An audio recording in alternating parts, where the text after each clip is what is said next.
बुद्ध का संकल्प। बौद्ध धर्म दर्शन का सूक्ष्म विस्तृत वर्णन अभिधम्म, संस्कृत अभिधर्म, दर्शन में निहित है।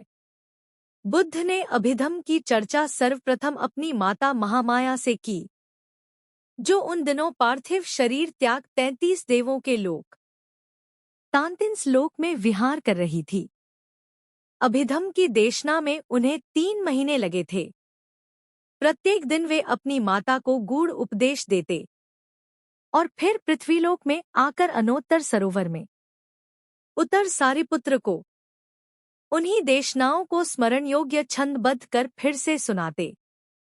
सारिपुत्र उन छंदों का 500 विशिष्ट भिक्षुओं के साथ संगायन करते थे। वे सारे ही विशिष्ट भिक्षु अरहत बने और अभिधम्म की गुरु शिष्य श्रुत परंपरा का समुद्भव हुआ। अर्थात बुद्ध ने सारिपुत्र को और सारिपुत्र ने भद्दजी को अभिधम्म देशना दी। इस प्रकार अभिधम्म देशना भद्दजी, शोभित, प्यजली आदि से होते हुए महेंद्र सम्राट अशोक के पुत्र इत्य, संबल, पंडित तथा भद्दनाम के माध्यम से श्रीलंका पहुंची। फिर म्यांमार, थाईलैंड, कंबोडिया आदि देशों में अति गौरव को प्राप्त हुई, जहां आज भी इसका इतना आदर होता है जितना हिंदुओं के द्वारा ऋग्वेद का, मुसलमानों के द्वारा कुरान का तथा ईसाइयों के द्वारा बाइबिल का। अभिधम्म का अर्थ अभिधम्म, अभि और धम्म, धर्म शब्दों के योग से बना है, जहां अभि शब्द अतिरेक या विशेष का द्योतक है तथा धर्म शब्द यथार्थ या देशना का परिचायक है। इसलिए परंपरा में अभिधम्म उन विशिष्ट धर्मों का परिचायक है जो निर्वाण या परमार्थ प्रतिमुख धर्म है, अथवा प्रज्ञानमला सानुचरा अभिधर्म, अथवा वह शास्त्र जो निर्वाण मार्ग को प्रकाशित करता है। पाली परंपरा में भी उपर्युक्त विवेचना की पुष्टि होती है, जहां बुद्धघोष ने धम्म शब्द को साधारण देशना अर्थात सुत्तपिटक की देशनाओं के संग्रह के रूप में तथा अभिधम्म को अभिधम्म पिटक में संग्रहित विशिष्ट संदर्भ में प्रयुक्त माना है।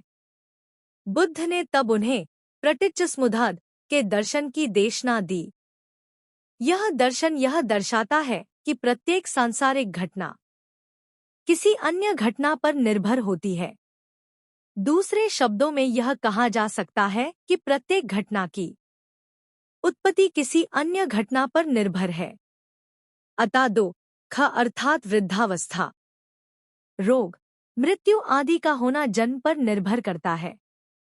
जन्म भव पर, भव उपादान या ग्रहण करने की प्रवृत्ति पर, वेदना सन्निकर्ष फस पर, सन्निकर्ष 6 ज्ञानेंद्रियों पर, नामरूप चित्त पर और चित्त अज्ञान अविद्या पर निर्भर करता है।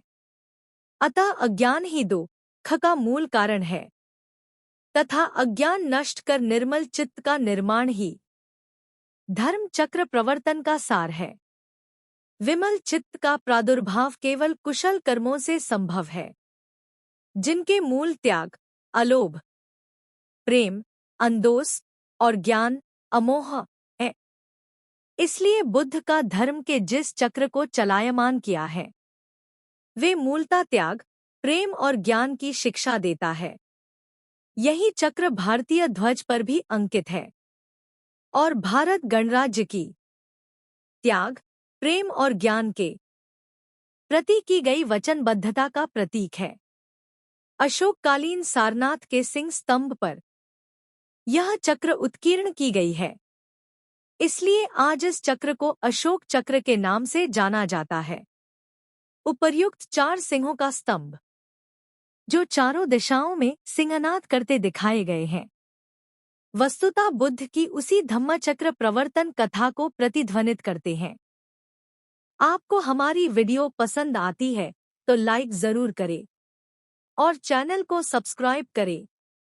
वीडियो की लिंक को अपने दोस्तों में शेयर जरूर करें। हम आपके लिए पूरी सीरीज लेकर आ रहे हैं। भगवान बुद्ध आपके जीवन में खुशियां भर दे।